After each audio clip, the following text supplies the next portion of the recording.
सामने आ ही गई है और लगातार शुरू से ही इसकी लड़ाई जो है आदरणीय लालू जी ने लड़ी।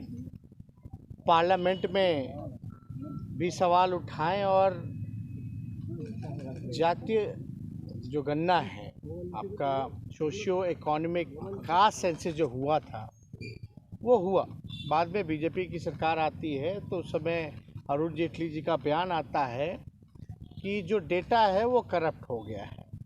तो कहीं ना कहीं से जो इतना देश का सबसे महंगा जो सेंसस हुआ उसका कोई डेटा हम लोगों को नहीं उपलब्ध हो पाया। और ये सब लोग जान रहे कि ये हम लोगों के प्रस्ताव से, लालू जी की लगातार लड़ाई से बिहार विधानसभा में 2 बार पारित हो गया। तो ऑल पार्टी तो था ही, सर्वसम्मति से पास हुआ, तो इसकी कोई गुंजाइश नहीं रहेगी थी। सब लोग सहमत थे। जब पार्लियामेंट में मना किया गया कि भाई भारत सरकार जो है जाति जनगणना जो है वो नहीं कराएगी, तब हम लोग थोड़े बेचैन हुए और हमने विधानसभा में इस बात को उठाया और 2 प्रस्ताव रखे थे कि प्रधानमंत्री जी से मिले या तो राज्य सरकार मना कर देती है भारत सरकार तो राज्य सरकार अपने खर्चे पे कराए। तो ये हम लोगों ने किया। उसके बाद कई देर विलम्ब हुआ। चलिए विलम्ब हुआ, क्या कारण था अब हमको उस पर नहीं जाना, लेकिन ये हमारी जीत है, ये लालू जी की जीत है और ये बिहार के गरीबों की, सभी लोगों की जीत है।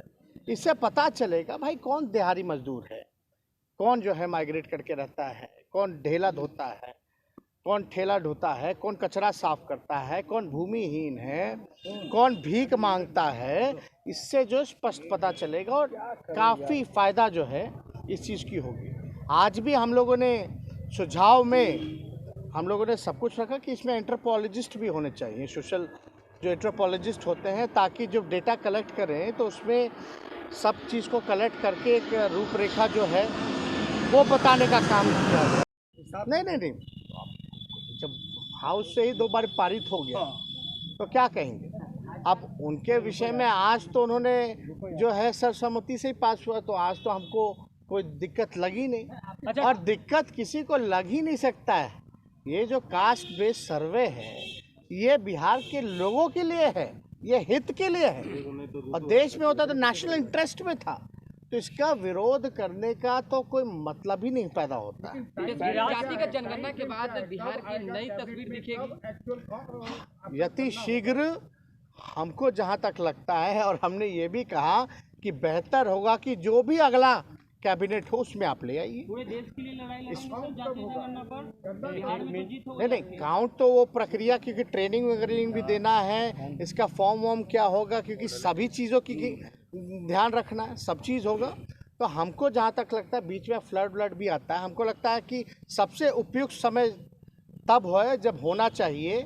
और हमको लगता है इस बात को भी हमने इस बात को रखा कि जब सब लोग सहमत हैं तो अगले कैबिनेट में लाइए, और अगले कैबिनेट में लाते हैं तो नवंबर के महीने में इसकी गिनती कराइए, क्योंकि नवंबर के महीने में छठ होता है, दशहरा होता है, तो उस समय सभी जो बाहर जो बिहार के लोग रहते हैं वो लोग भी आ जाएंगे और तब तक जो है इसकी तैयारी कर ली जाए कि कैसे हम ट्रेनिंग लोगों को देंगे, कैसे क्या योजना होगी, क्या प्रस्ताव होगा, ताकि पैसे की भी व्यवस्था करनी है तो ये सारा व्यवस्था उसमें हो जाएगी। जातिगत जनगणना के बाद नए बिहार, डेवलप बिहार का एक तस्वीर दिखेगा। जीत हो गई क्या देश स्तर पर, क्योंकि बहुत सारे मंडल कमीशन के कई सिफारिशें अभी भी पेंडिंग ही है। देखिए, इसमें तो केवल आरक्षण ही की बात नहीं है, इसमें तो जो आर्थिक रूप से जो कमजोर, जो अंतिम पायदान पे जो व्यक्ति है उसको भी मुख्य धारा में आने का मौका मिलेगा।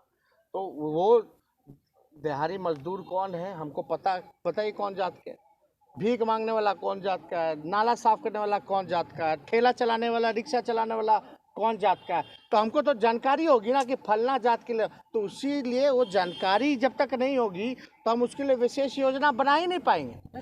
अब हमको पता चलेगा कि फलना जाति के लोग जो हैं, गरीबी हर जाति में है लेकिन जाति है तो उस पर तो पता चलेगा, तब उसी हिसाब से लोग योजना बनाएगा।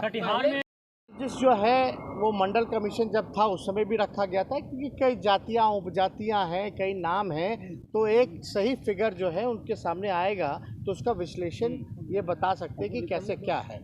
तो एक तो ये था, एक हम लोगों का था कि भाई ये लीगली कोई बाधा ना बने, तो इस पे भी क्योंकि दिखवा लेना चाहिए और उसकी शुरुआत करनी चाहिए, तो वो भी जो है बाधा दूर हो गई। और ये तो जातीय आधारित गणना यानी कास्ट बेस्ड जो है सर्वे, इसका जो है नाम है, और ये कास्ट बेस्ड सर्वे है ना कि सेंसस।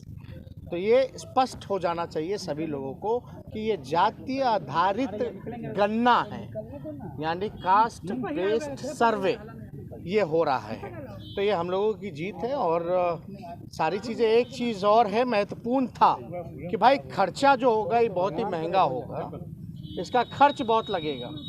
देखिए, बिहार पिछड़ा राज्य है, गरीब राज्य है, और ये तो पूरे देश में हो जाता अगर बीजेपी केवल एक कॉलम जोड़ देती, तो जितना खर्चा में सेंसस हो रहा है देश का, जो एप्लीकेशन द्वारा हो रहा है, तो उतना किसी राज्य पे ये अतिरिक्त बोझ नहीं पड़ता। अगर एक कॉलम ही माना था, बिहार में मान गई तो देश में मानने में क्या जरूरत, क्या कौन सी बुराई थी भाई? हर स्टेट अपना अपना करा ही रहा है। तो ऐसे जो कमज़ोर आर्थिक रूप से जो हमारी जो कमज़ोर स्टेट है, जो गरीब राज्य है, जो पिछड़ा राज्य है, तो हमने ये कहा कि भाई 40 में से 39 तो एनडीए के एमपी हैं, 40 में से 39 जब एनडीए की एमपी है, यहाँ भाजपा 4 ही है, हम लोगों की संख्या राज्यसभा में है और एक कांग्रेस के लोकसभा में है, तो हम लोग जो है इस बात को पार्लियामेंट में उठाएं और ये भी मांग करें कि भाई जो खर्चा जो होगा वो भारत सरकार व्यय करे। भाई आप स्पेशल स्टेटस की बात करते हैं, स्पेशल पैकेज की बात करते हैं, और यहाँ डबल इंजन की सरकार है, आपको 40 में से 39 एमपी जिताया है, तो राज्य सरकार तो इसकी शुरुआत कर रही है, वह करेगी ही करेगी, लेकिन मदद करने के लिए भारत सरकार को इसमें आर्थिक रूप से सहयोग करना चाहिए। और ये बात से तो सब सहमत है कि ये जो भी बेस सर्वे हो रहा है, कास्ट बेस सर्वे हो रहा है, ये पूरे देश में होता तो ये देश हित में है, लेकिन ये बिहार हित में है। तो इससे और कोई जुड़ा हुआ अगर आप लोगों का सवाल है तो हम जो है से पहले एक बयान दे दिया, और इसमें हम लोगों का ये भी था कि जागरूकता के लिए चाहे सोशल मीडिया हो या प्रिंट मीडिया हो या आपका इलेक्ट्रॉनिक मीडिया हो, जो भी परंपरागत माध्यम रहे हैं एडवर्टीजमेंट के सरकार द्वारा, उसमें भी लोगों को प्रचार कराना चाहिए ताकि पता चले कि ये जो सर्वे हो रहा है कास्ट बेस्ड सर्वे, इसमें क्या क्या फ़ायदे लोगों को होंगे। तो इसका भी हम लोगों ने प्रस्ताव बिहार बीजेपी की पूरी